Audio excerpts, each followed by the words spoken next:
What's up, everybody? I thought I'd make this quick update right now after the events that transpired today. Listen, I was totally taken by surprise by the Russian invasion, and okay, I'm gonna give my. I told you guys I'm not a very good geopolitical analyst. That's why I don't have a. That's why my channel is not about geopolitics. But I did say yesterday that. A lot of this was baked into the market. I've been saying that the fiscal is very strong. By the way, I just saw the numbers today.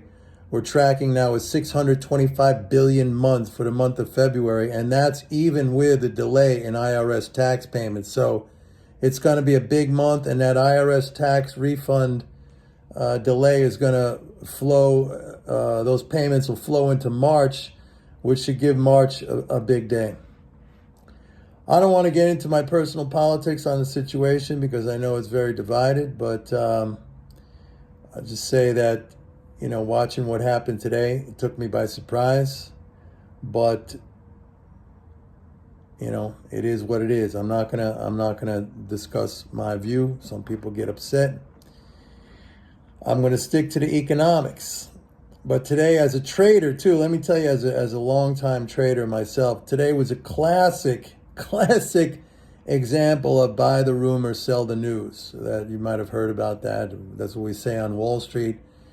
When something is so expected for a long time, and this certainly was, for weeks and months, we've been hearing about an imminent Russian invasion. Every time there would be dialogue and diplomatic efforts, those would fail.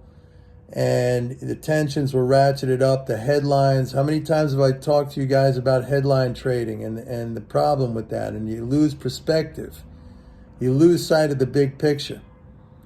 But you have to understand that most of the time markets are discounting mechanisms. What do I mean by that? They discount the expectations of investors. Like if people think things are going to get terrible, it's reflected in the market, they sell, so that expectation becomes kind of built in, at least to some degree. And so today we saw when it finally happened, there was that very early initial reaction down really hard, but then what?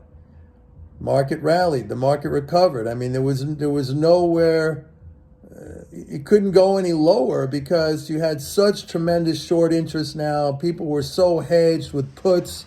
I've been talking about this, the put volume and put call ratios and stuff like that. This morning when I sent out the American Association of Individual Investor weekly sentiment survey to my subscribers, I pointed out that bearish sentiment was the highest in 13 years. You had to go back to 2009, July 2009, to see bearish sentiment this high, 13 years. So the market was due for a rebound. Now, I'm not sure, how long lasting this will be, although I have to say that, I think the fiscal situation is fine.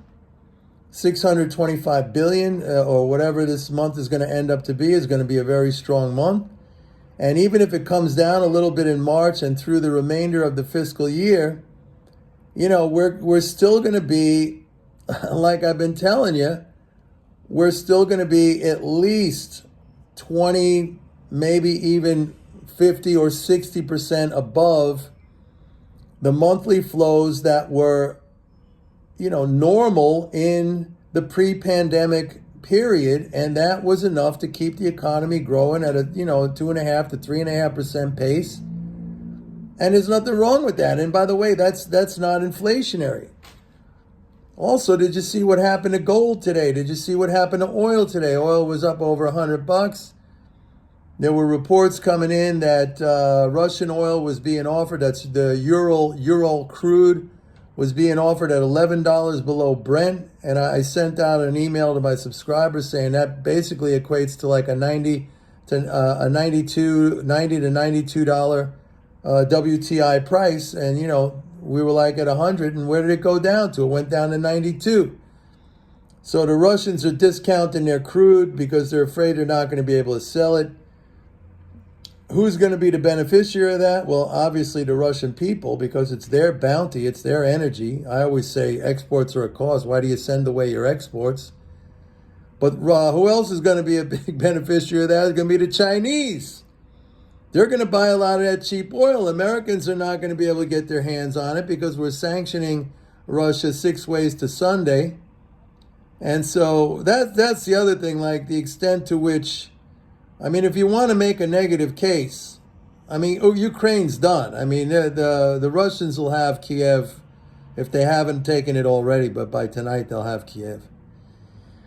And by the way, what they used today in terms of their military hardware was all, like older stuff. They didn't roll out any of their new stuff.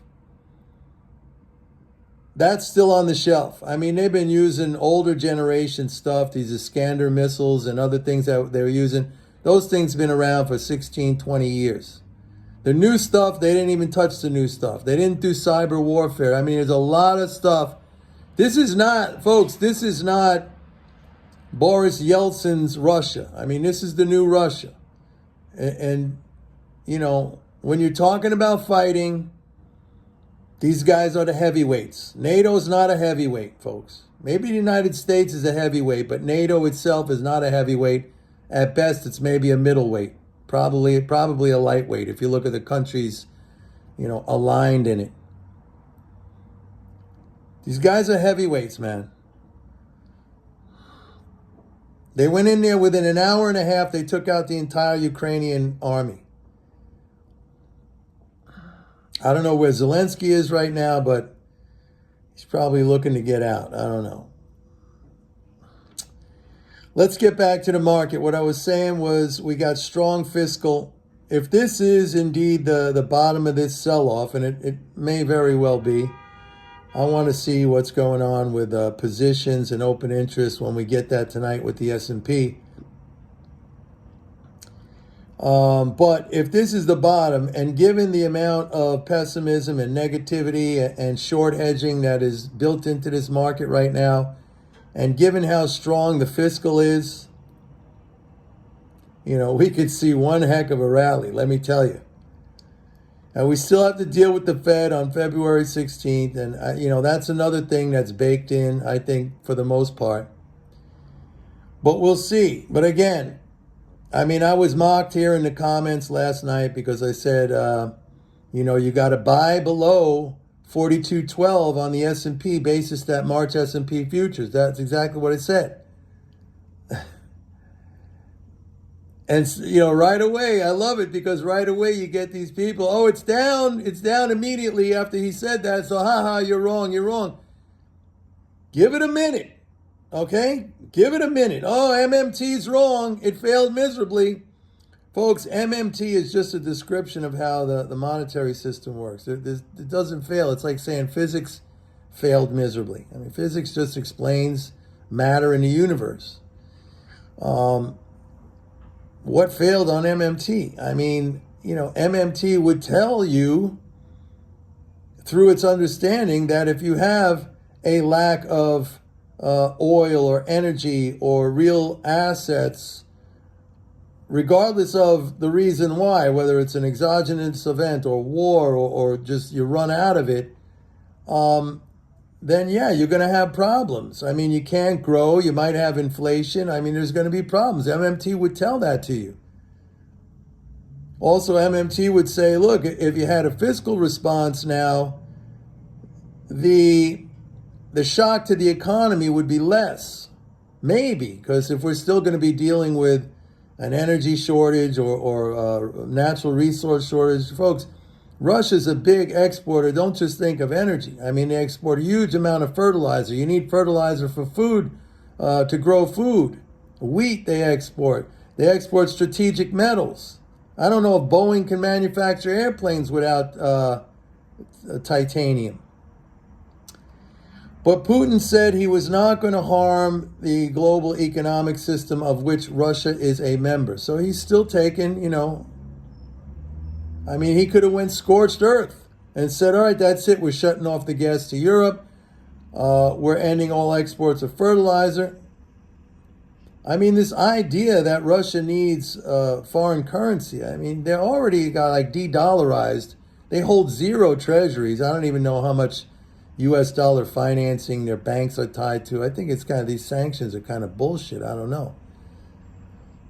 But I mean, Russia's probably the closest to an autarky of any country on earth. An autarky meaning they're totally self-sufficient. It's a gigantic country. It's the biggest country on earth. Endless amounts of natural resources and energy, water, fresh water. I don't know, man. Like, how much can you really hurt them? That's it's a very educated population. They have an amazing space program technologically. They may not have microchips and things like that, and that could hurt them maybe in the short term, but that's developing over there. Anyway, back to the economics. This is what I always try to tell you guys. You got to try to stay unemotional. You got to try to stick to the roadmap. You got to try to stick to the data and the numbers. That is it's like, I've equated it in the past to piloting an airplane. When you're in a fog and you're in bad conditions and you don't have a visible read, you need to rely on your instruments. And when something like this happens, it's very, it's called the fog of war. I mean, it totally... It can fuck you up, like your mental state. I mean, I've made videos on here that I was like kind of fakaked. And people were saying, Mike Norman lost his mental game. Maybe I did for a while. I'm only human. Come on. Got to rely on the instruments, folks. Anyway, that's it for now. Maybe I'll see you later with another video. So that's the update. I called it pretty good yesterday. It's exactly what I thought was going to happen. And the fiscal is very, very strong. See you later. Bye.